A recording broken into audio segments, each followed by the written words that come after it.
semblé assez surprenant pour pas mal de personnes externes à notre domaine d'études que j'ai choisi de réaliser une thèse en méthodologie statistique alors que je travaille au sein d'une faculté de psychologie. Et pourtant, c'est pas si surprenant que ça quand on tient compte du fait que dans notre domaine d'études, la majorité des études sont de type quantitatif. Donc concrètement, qu'est-ce que ça veut dire? Eh bien, ça veut dire qu'on va essayer de démontrer des faits en présentant les résultats sur base de données chiffrées.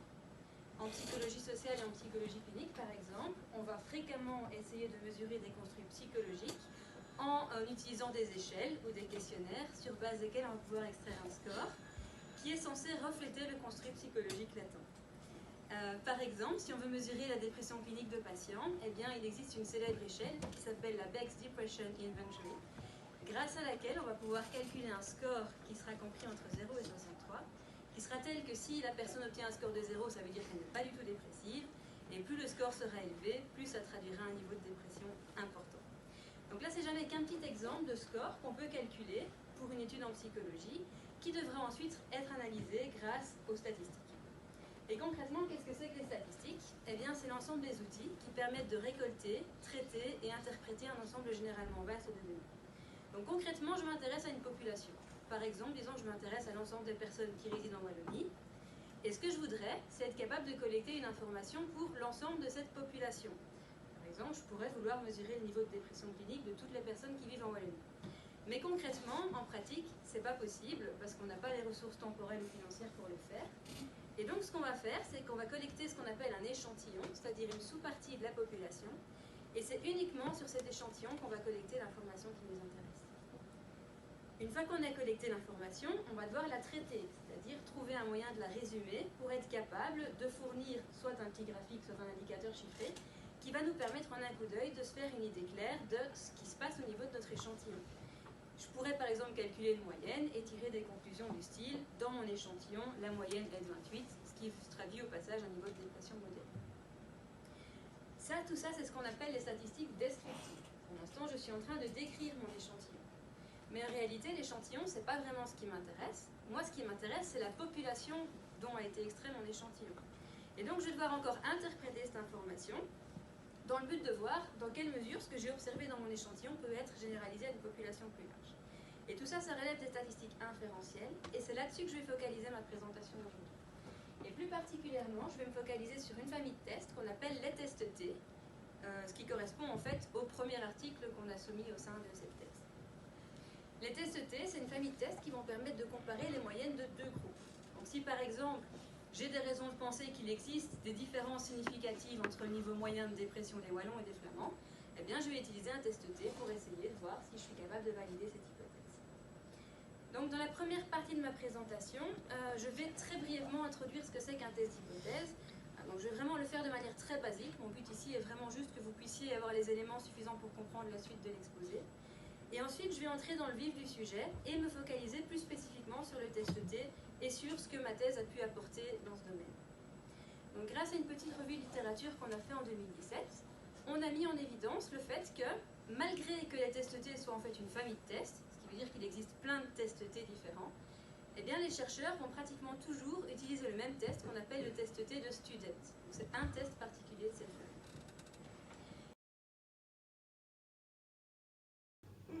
C'est un test qui normalement ne devrait pas être utilisé n'importe quand. Il implique des conditions d'application particulières et il s'avère que malheureusement ces conditions elles sont rarement respectées. Et ce qui est vraiment dommage, c'est que beaucoup de chercheurs appliqués n'ont pas forcément conscience non seulement de l'existence de ces conditions, mais encore moins du fait que ces conditions sont souvent pas réalistes. Et donc la première partie de notre article avait vraiment une visée très pédagogique. Elle visait à faire comprendre aux chercheurs en quoi ces conditions n'étaient pas réalistes en exposant des conditions théoriques. Et je vais commencer ma présentation des tests T par ça, par vous exposer les causes qui peuvent expliquer pourquoi les conditions ne sont pas réalistes. Dans un deuxième temps, je vais essayer d'illustrer quelles sont les conséquences du fait d'utiliser malgré tout ce test quand les conditions ne sont pas respectées. Et pour ce faire, je vais m'appuyer sur des simulations Monte-Carlo qu'on a réalisées. Donc, j'expliquerai un petit peu plus tard ce que c'est que des simulations Monte-Carlo. Et dans un premier temps, je vais clairement exposer le plan de l'expérience que j'ai réalisée, afin de vous présenter les résultats et surtout de fournir les recommandations qu'on a pu écrire sur base des résultats qu'on a observés. Donc comme je vous l'ai dit, je vais commencer par vous expliquer le principe du test T et je vais repartir sur mon petit exemple que je vous ai donné tout à l'heure, dans lequel je voulais essayer de démontrer qu'en moyenne, le niveau de dépression chez les Wallons et les Flamands différait. Et ce que je vais surtout vouloir vous montrer ici, c'est comment est-ce que le test va me permettre de valider cette hypothèse. La toute première chose, c'est qu'on va devoir clairement définir qu'est-ce qu'on a envie de tester, quelle est l'hypothèse de recherche. Et comme je l'ai déjà dit, les tests T, ce sont des tests qui consistent à comparer les moyennes de plusieurs groupes. Donc je sais déjà que mon hypothèse, elle va porter sur une comparaison de moyennes. Et comme je l'ai dit aussi, moi, ce que je m'attendais à observer, c'est qu'il y ait une différence entre le score de dépression des Wallons et des Flamands. Alors, comment est-ce que le test va faire pour essayer de valider cette hypothèse? Eh bien, il faut savoir qu'il ne va pas directement tester cette hypothèse-là qui nous intéresse. Il va tester une hypothèse complémentaire qu'on appelle l'hypothèse nulle, dans laquelle on va envisager tout ce qui n'a pas été envisagé en fait dans l'hypothèse du chercheur. Et le seul cas qui n'a pas été envisagé par le chercheur, pour le coup, c'est l'hypothèse d'après laquelle la moyenne dans les deux populations est identique. Donc ça, c'est ce qu'on appelle l'hypothèse nulle. Et le principe du test, c'est qu'il va essayer de voir à quel point les données qu'on a récoltées sont compatibles avec cette hypothèse nulle. Et pour ce faire, il va commencer par calculer une statistique de test, un test T. Alors, je ne vais pas entrer dans le détail mathématique, surtout qu'il existe plein de tests T, comme je vous l'ai déjà dit, mais la plupart d'entre eux vont impliquer, dans leur équation, la différence de moyenne. Attention, tout petit détail qui va avoir beaucoup d'importance pour la suite. Vous pouvez observer que dans le calcul du test T, je n'ai pas écrit l'équation de la moyenne de la même manière qu'au niveau des hypothèses. C'est parce que, pour rappel, moi, ce qui m'intéressera, c'est de démontrer qu'il existe des différences entre les deux populations que j'étudie. Mais comme je ne connais pas les moyennes des populations, je vais devoir les estimer sur base des moyennes de mes échantillons. Et donc, c'est la différence entre les moyennes des échantillons que je vais utiliser dans le calcul de mon test. Ensuite, le logiciel de traitement de données va utiliser cette information avec plein d'informations complémentaires pour calculer ce qu'on appelle une p-valeur, qui est en fait une espèce de mesure qui va me dire à quel point les données sont compatibles avec l'hypothèse nulle. Et plus la p-valeur sera proche de 0, plus j'en arriverai à la conclusion que mes données ne sont pas compatibles avec l'hypothèse nulle. Du coup, je vais conclure naturellement au rejet de cette hypothèse nulle, ce qui revient au même que de valider l'hypothèse d'après laquelle il y a bien une différence entre la moyenne de dépression des Wallons et des Flamands. Donc voilà vraiment en très gros le principe du test qu'on va utiliser. À partir de quand on va considérer que la p-valeur est suffisamment petite pour conclure au rejet de l'hypothèse nulle? Eh bien, ça dépendra d'un risque alpha qu'on aura fixé et donc du seuil en deçà duquel on va considérer qu'on peut rejeter l'hypothèse nulle, et très souvent les chercheurs fixent ce seuil à 5%. Voilà, donc maintenant que j'ai brièvement expliqué le principe des tests, je vais vraiment plus me focaliser sur l'apport de ma thèse. Et je vais commencer par parler des conditions d'application du test. Donc, je vais d'abord vous expliquer quelles sont les conditions d'application du test T dont je vous ai parlé tout à l'heure. Et ensuite, je vais vous expliquer pourquoi ces conditions ne sont pas réalistes. Alors, il y a une première condition qui est d'ordre méthodologique et qui dit que les observations doivent être indépendantes. Concrètement, ça veut dire quoi? Ça veut dire que connaître le score pour une personne ne me donne aucune indication du score obtenu par les autres personnes. Donc si je vous dis par exemple que j'ai demandé à mon cousin ici présent de participer à l'expérience, qu'il a complété le questionnaire, et puis qu'après il a demandé à tous ses proches de participer aussi à mon questionnaire, eh bien je vais clairement violer la condition d'indépendance des observations, puisque toute une série des observations auront été incluses dans mon échantillon, conditionnellement en fait que mon cousin faisait partie de l'échantillon. Donc ça c'est clairement ce qu'on veut éviter. Ceci dit, bien que cette condition soit vraiment très importante, elle implique de bien réaliser ces échantillons avant d'en arriver au moment où on va choisir son test. Et donc, je ne vais pas spécialement me focaliser sur cette condition dans cette présentation. Moi, je vais plutôt me focaliser sur les conditions statistiques. Et ces conditions, elles portent sur les distributions des populations dont sont extraits les scores étudiés. Alors, la notion de distribution, c'est encore une notion qui n'est pas forcément évidente à expliquer à des personnes qui n'ont jamais fait de statistiques. Et donc, plutôt que d'essayer de donner une explication théorique, je vais vous donner un petit exemple illustré. Imaginons que j'intéresse au score de QI. Qu'est-ce que j'ai fait ici dans mon graphique? Eh bien, j'ai représenté tous les QI possibles sur l'axe des X. Et pour chaque valeur de QI, j'ai placé un point qui est d'autant plus haut sur l'axe des Y qu'il y a beaucoup de sujets dans la population qui ont ce QI en particulier. Je vois par exemple que le point le plus haut correspond au QI de 100, ce qui veut dire que dans la population, la majorité des personnes ont un QI de 100. Je vois qu'il y a un petit peu moins de gens qui ont un QI qui vaut 90 ou 110, puisque les points sont un petit peu moins bas sur l'axe des Y. Il y en a encore un peu moins qui ont un score de 80 ou de 120, et pratiquement aucun qui ont un score de 50 ou de 150, ce qu'on voit au fait qu'on est quasiment à hauteur zéro sur l'axe des Y. Alors, je ne vous ai pas montré la distribution du QI par hasard, c'est parce qu'en fait, c'est une distribution qui suit une forme très particulière qu'on appelle la distribution normale, qui est une distribution qui a une espèce de forme en cloche, qui peut théoriquement aller de moins l'infini à plus l'infini, qui est parfaitement symétrique, ce qui veut dire que si je regarde l'axe ici en plein milieu de ma distribution, eh bien, la partie de gauche est exactement le reflet miroir de la partie de droite, et qui est telle que la valeur qui est représentée par le plus grand nombre de personnes correspond exactement à la moyenne. Ce qui fait que la moyenne va en fait très bien représenter ce type de distribution. Maintenant que je vous ai grosso modo expliqué ce que c'était qu'une distribution, je vais voir quelles sont les conditions du test T qui portent sur ces conditions. Et la première, c'est justement qu'il faut que les distributions soient normales au sein de chaque groupe. La deuxième, c'est ce qu'on appelle l'homogénéité des variances, qui aura beaucoup d'importance dans cette présentation. Et c'est le fait que dans toutes les populations comparées, la variance est la même. Alors la variance, qu'est-ce que c'est ? C'est une mesure de dispersion. Ça me dit à quel point les données sont plus ou moins fort étalées autour de la moyenne.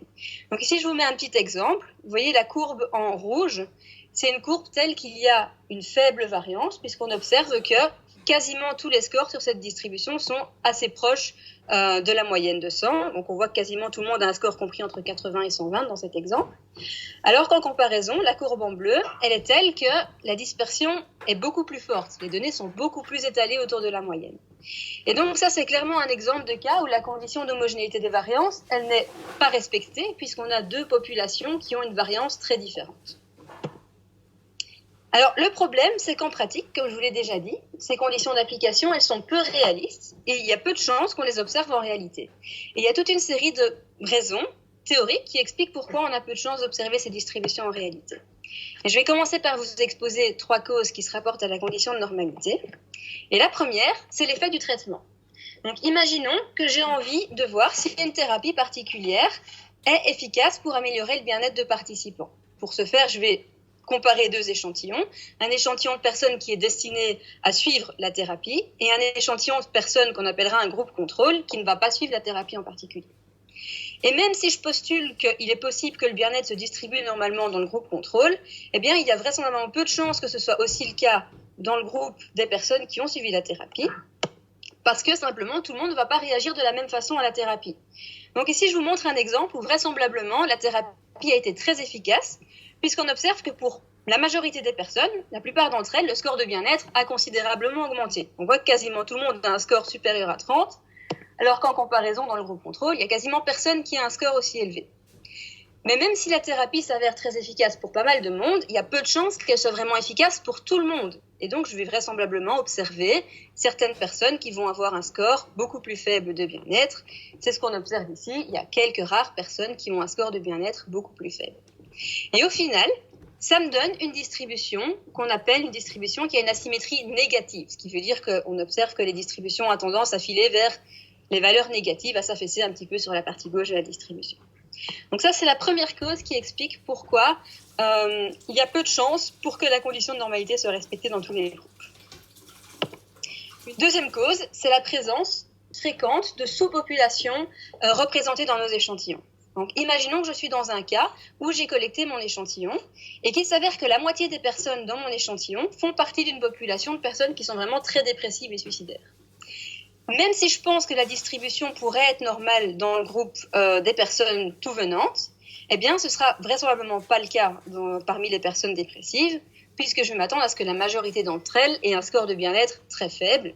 Ici, je vous mets un exemple un peu extrême où quasiment tout le monde a un score vraiment proche de 0. Et donc, si j'ai ces 2 distributions de population et que je les mixe ensemble, ça va me donner une distribution qui, clairement, n'est absolument pas normale. Et c'est le genre de choses qui arrivent vraiment très souvent, puisqu'on ne peut pas contrôler toutes les variables. On va souvent se retrouver confronté à des situations où plusieurs sous-populations vont être représentées dans notre échantillon. Et enfin, une troisième cause, c'est le fait qu'on utilise parfois ce qu'on appelle des mesures bornées. Une mesure bornée, c'est une mesure qui est limitée dans son domaine de définition, donc qui ne peut pas prendre n'importe quelle valeur. Si je m'intéresse au temps de réaction, par exemple, un temps de réaction, il peut être court, il peut être long, mais il ne peut jamais être négatif. Donc imaginons par exemple que je demande aux personnes d'appuyer sur un bouton dès qu'elles voient un carré rouge apparaître à l'écran. Eh bien, vraisemblablement, la plupart des personnes vont réagir très vite à ça. Mais il y en a peut-être certains qui vont réagir un petit peu moins vite, qui auront un temps de réaction un peu plus long, par exemple parce qu'ils sont un petit peu distraits, par exemple. Et certains vont avoir un temps de réaction qui va sembler très long, et ça pourrait arriver si, par exemple, certaines personnes ont des troubles cognitifs, par exemple, au sein de notre échantillon. Pour ce qui est de la condition d'homogénéité des variances, il y a aussi pas mal de raisons qui peuvent expliquer pourquoi cette condition n'est pas réaliste. Et la première, c'est la présence de variables mesurées. Donc théoriquement, on voudrait que les personnes soient réparties tout à fait aléatoirement entre nos conditions. Vous avez tous entendu parler d'essais cliniques et vous savez certainement que, en général, c'est pas le médecin, d'ailleurs toujours en fait, c'est pas le médecin qui va décider quel patient reçoit le médicament et quel patient reçoit le placebo, c'est le hasard qui va le déterminer. Et en fait, on voudrait que ce soit toujours pareil dans toutes les expériences, mais malheureusement, c'est pas toujours possible. Et dans l'exemple que je vous donne depuis le début, où je compare le niveau de dépression clinique des Flamands et des Wallons, par exemple, mais c'est clairement pas possible de décider qu'une personne sera dans le groupe des Wallons ou des Flamands. Les personnes, elles sont flamandes ou wallonnes bien avant de participer à mon expérience. Et donc, là, très clairement, c'est pas possible de pouvoir répartir les gens aléatoirement entre les groupes. Et il s'avère que très souvent, quand on est dans une situation où on n'a pas pu manipuler la variable, c'est-à-dire répartir les personnes aléatoirement entre les groupes, eh bien, la dispersion des scores autour de la moyenne va varier d'un groupe à l'autre. Et parfois, c'est même tout à fait inhérent, en fait, à la nature de la variable. Donc, par exemple, aux USA et en Angleterre, il existe des écoles qui ont des critères de sélection à l'entrée, tels que pour qu'un élève puisse accéder à l'école, il doit avoir au préalable démontré des aptitudes scolaires particulières. Et si je décide de comparer les performances scolaires des enfants dans ce type d'école à ceux des enfants dans des écoles où il n'y a pas de critères de sélection, eh bien, il y a de très fortes chances pour que la dispersion soit beaucoup plus forte dans ce deuxième groupe, simplement parce que comme on accepte tout le monde, eh bien, certains auront des performances beaucoup plus élevées, d'autres auront des performances beaucoup plus faibles. Donc, on va observer beaucoup plus de variabilité en termes de performance. Les deux autres causes, effet du traitement et présence de sous-population, ces deux causes que j'ai déjà expliquées quand j'ai parlé des causes qui pourraient expliquer pourquoi la condition de normalité n'était pas réaliste. Et il faut savoir que vu la manière dont on calcule mathématiquement la variance, si ces facteurs peuvent influencer la forme de la distribution, les rendre anormales, eh bien, il y a de très fortes chances pour que la variance en soit également impactée. Mais concrètement, qu'est-ce que ça peut faire que ces conditions ne sont pas réalistes et que du coup, elles ne sont souvent pas rencontrées ? Eh bien justement, c'est pour le déterminer qu'on a réalisé toute une série de simulations Monte-Carlo. Donc je vais très bientôt vous expliquer ce que c'est que des simulations Monte-Carlo, puisque j'imagine que pour l'instant, ça ne vous parle pas tellement. Et je vais commencer, avant d'exposer les résultats de tout ça, par clairement vous expliquer comment est-ce qu'on a réalisé ces simulations. On ne les a pas faites tout à fait à l'aveugle parce qu'en fait, on avait déjà quelques notions théoriques qui nous permettaient de savoir comment s'aiguiller grâce à l'équation mathématique du test student et aussi grâce à des simulations qui ont été réalisées par d'autres chercheurs avant nous. Donc, on s'est appuyé un petit peu sur tout ça et il s'est avéré, via notre revue de littérature, qu'en fait, le fait que la condition de normalité ne soit pas respectée, ça va souvent poser beaucoup moins de soucis que le fait que la condition d'homogénéité des variances ne soit pas respectée. En tout cas, c'est ce qui est dit par pas mal de personnes, alors ça fait pas mal de controverses, et donc on a quand même vérifié si c'était bien vrai à travers nos simulations. Mais quoi qu'il en soit, c'est la condition d'homogénéité des variances qui va le plus poser problème. Parce qu'en fait, il existe un théorème qui dit que s'il y a beaucoup de sujets, théorème central limite, s'il y a beaucoup de sujets, même si la condition de normalité n'est pas respectée, le test pourra quand même être relativement fiable. Et quand je dis qu'il est fiable, c'est-à-dire qu'il fournira des résultats fiables. Par contre, en ce qui concerne l'hétérogénéité des variances, donc le fait que la variance n'est pas la même dans tous les groupes, même avec des échantillons énormes, eh bien, le test de student risque d'être très biaisé si jamais on se retrouve dans cette situation. Alors, si je travaille avec des échantillons de taille égale, ça ne va pas trop poser de soucis. Le test de student, il va quand même rester assez bon. Mais en pratique, c'est assez rare qu'on se retrouve avec des échantillons de taille égale, surtout quand on travaille avec des variables mesurées, comme j'ai dit tout à l'heure, où on n'a pas pu répartir aléatoirement les personnes entre les groupes. Donc, la plupart du temps, on va travailler avec des échantillons qui n'auront pas exactement la même taille. Et dans ce cas-là, utiliser le test de Welch peut avoir des conséquences très fâcheuses. Il s'avère qu'en fait, si le plus petit échantillon est extrait de la population qui a la plus petite variance, eh bien, le test de Student va être amené à rejeter l'hypothèse nulle beaucoup moins souvent qu'il ne devrait le faire si le test était vraiment fiable. Et au contraire, si le plus petit échantillon est extrait de la population qui a la plus grande variance, le test va beaucoup trop souvent être amené à rejeter l'hypothèse nulle. Et c'est justement à cause de ça qu'il y a un autre test dans la famille des tests T qui a été créé, qui s'appelle le test de Welch, qui est un test qui implique toujours la condition de normalité au sein des groupes, mais qui par contre n'implique plus la condition d'homogénéité des variances. Il y a pas mal de méthodologistes qui recommandent, et d'ailleurs c'est ce qu'on trouve dans quasiment tous les bouquins de statistiques, d'introduction aux statistiques, qui recommandent de d'abord essayer de vérifier si la condition d'homogénéité des variances est respectée, si elle l'est d'utiliser le test de Student, et si elle ne l'est pas, d'utiliser le test de Welch en alternative. Et donc en fait, pour des raisons qu'on a démontrées avec quelques simulations mais que je ne vais pas exposer ici, il s'avère que c'est une stratégie qui est très peu efficace. Et la raison principale pour laquelle c'est peu efficace, c'est que le test qui permet de vérifier la condition d'homogénéité des variances va souvent échouer à mettre en évidence les écarts à cette condition. Il manque de puissance. J'y reviendrai plus tard.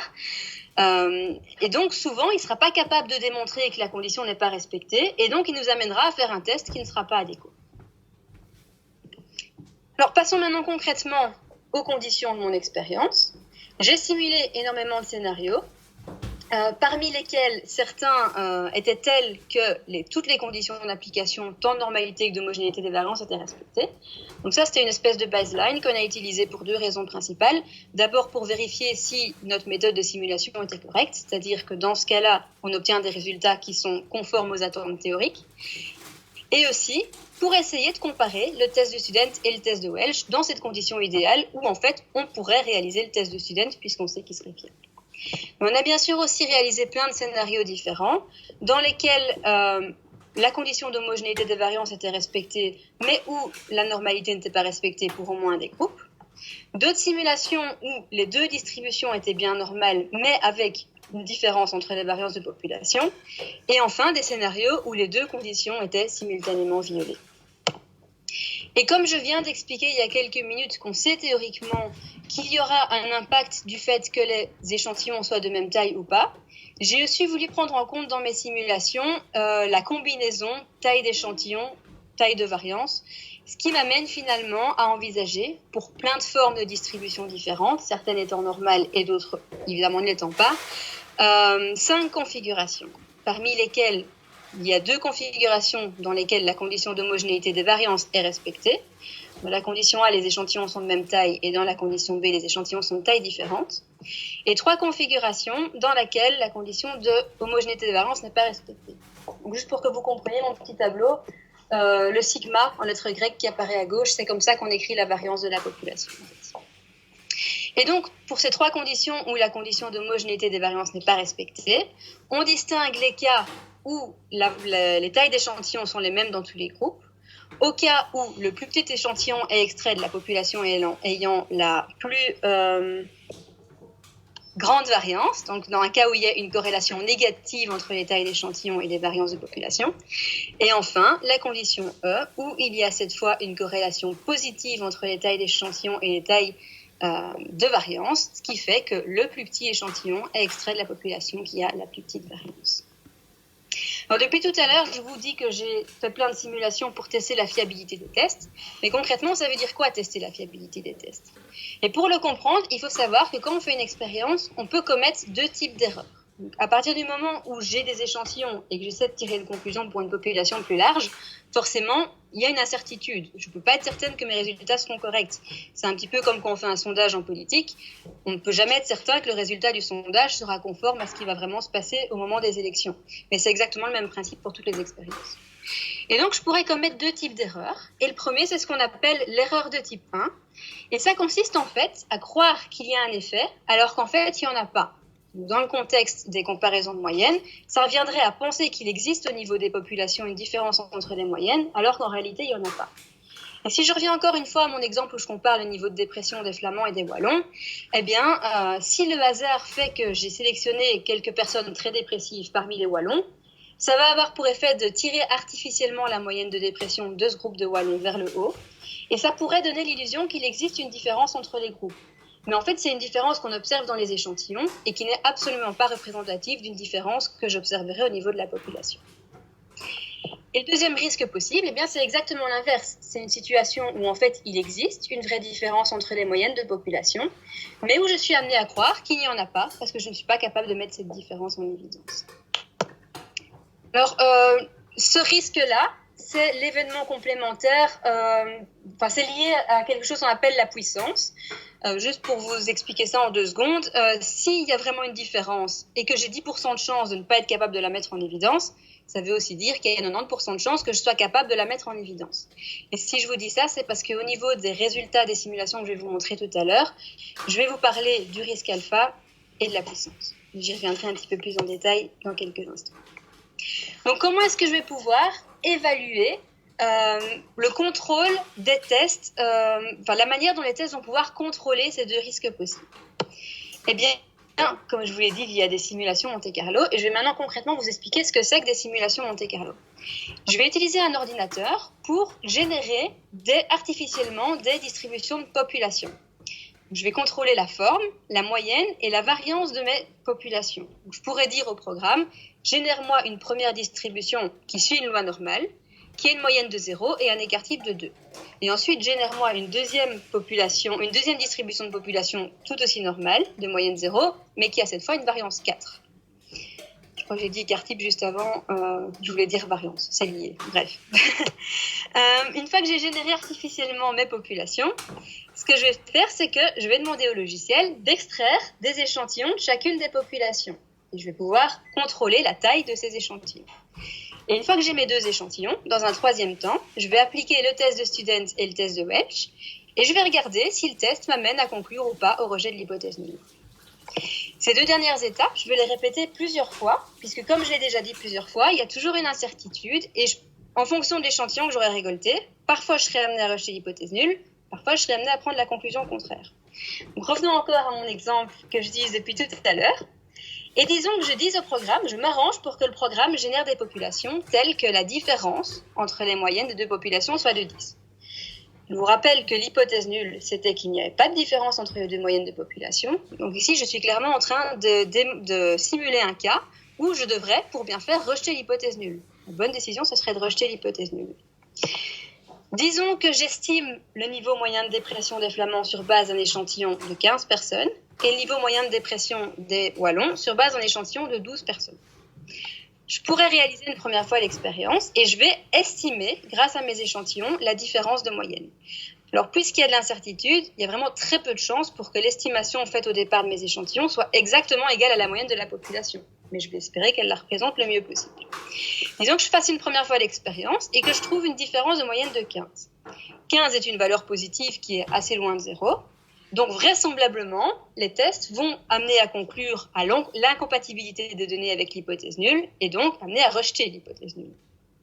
Disons que je fasse une deuxième fois exactement la même expérience et que cette fois, je trouve une estimation de la différence de moyenne très proche de 0, de 0,02 par exemple.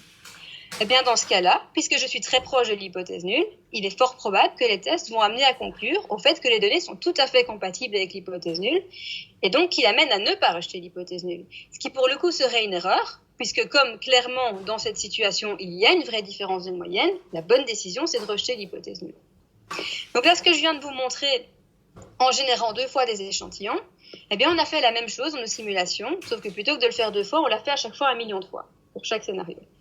Et on a calculé, dans tous les cas, quelle était la proportion de simulation qui amenait à rejeter l'hypothèse nulle avec le test de Student et avec le test de Welch.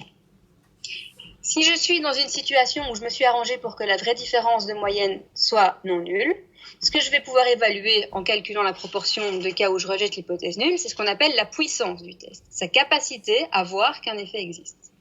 Et si au contraire j'ai généré des simulations telles qu'il n'y a pas de différence entre les moyennes des populations, eh bien je vais pouvoir évaluer le taux d'erreur de type 1 du test, c'est-à-dire la proportion de cas où je commets l'erreur de croire à tort qu'il y a une différence entre les moyennes des populations. On a envisagé un nombre très important de conditions, Et on a fait varier dans ces conditions les paramètres des populations ainsi que la taille des échantillons. Donc, en ce qui concerne les populations d'abord, on a envisagé 4 ratios de variance possibles pour essayer de voir l'impact d'écart à la condition d'homogénéité des variances plus ou moins important.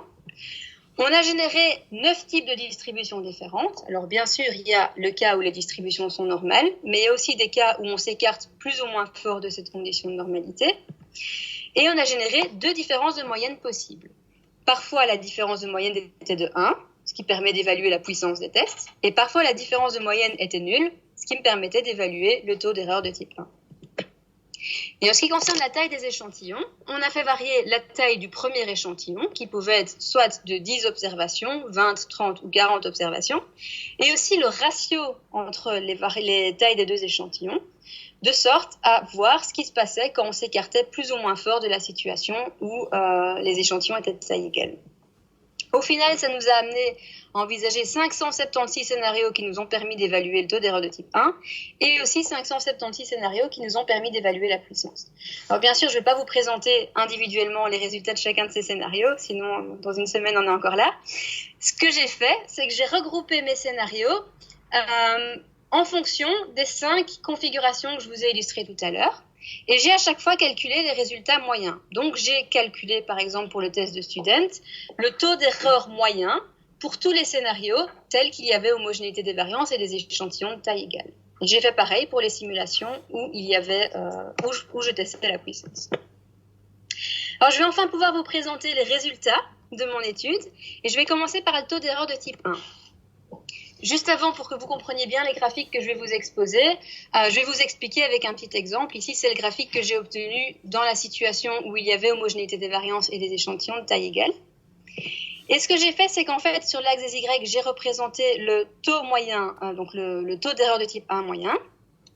Vous voyez qu'il y a des points dans la partie gauche qui se rapportent au test de Welch. Donc là, c'est des taux d'erreur moyens pour le test de Welch dans 9 configurations différentes qui correspondent aux 9 types de distributions générées qui sont indiquées dans la légende. J'espère que c'est assez lisible, mais c'est pas super grand. Mais bref, comme je vous l'ai dit, de toute façon, c'est des conditions qui s'écartent plus ou moins fort de la condition de normalité. J'ai fait pareil pour le test de Student, et pour être sûr que vous compreniez bien, par exemple, le petit point que je vous mets en évidence ici, eh bien, correspond à un taux moyen d'erreur de type 1 pour le test de Welch, qui correspond à une configuration où un échantillon suit une distribution qui carrée et l'autre suit une distribution normale avec asymétrie négative. Je suppose que ça ne vous parle pas des masses, ce que je dis là, mais c'est l'écart le plus extrême à la condition de normalité qu'on a envisagé à travers notre scénario. Et donc, je constate que pour ce cas-là en particulier, le taux moyen d'erreur de type 1 est un petit peu en dessous de 0,06. Voilà comment il faut lire ce graphique. La dernière chose très importante, c'est que dans quel cas on considérera qu'un test est bon.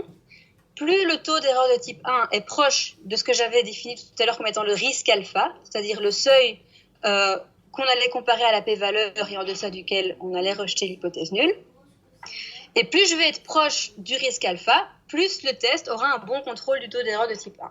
Et comme dans mes conditions, j'ai considéré un risque alpha à 5%, plus je me rapproche de la ligne ici en pointillé, qu'on ne voit pas super bien finalement, j'aurais dû la mettre en noir. Ici, les petits pointillés grisés, plus je me rapproche de là, plus mes points sont proches de cette ligne-là, plus ça veut dire qu'il y a un excellent contrôle du taux d'erreur de type 1. Et il y a un auteur qui s'appelle Bradley qui nous a dit qu'on peut tolérer quand même certains écarts à cette condition.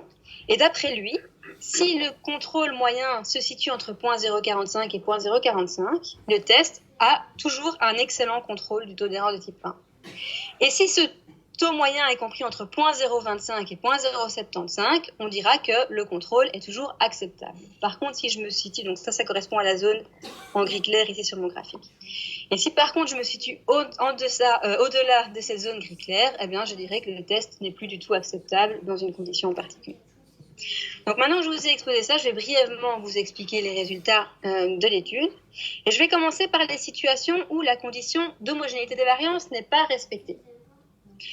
Conformément à nos attentes théoriques, on peut observer sur le petit graphique ici à gauche que quand la condition d'homogénéité des variances n'est pas respectée, mais que les échantillons sont de taille égale, les deux tests vont avoir un contrôle qui sera plus ou moins équivalent et qui sera très bon dans pratiquement tous les cas.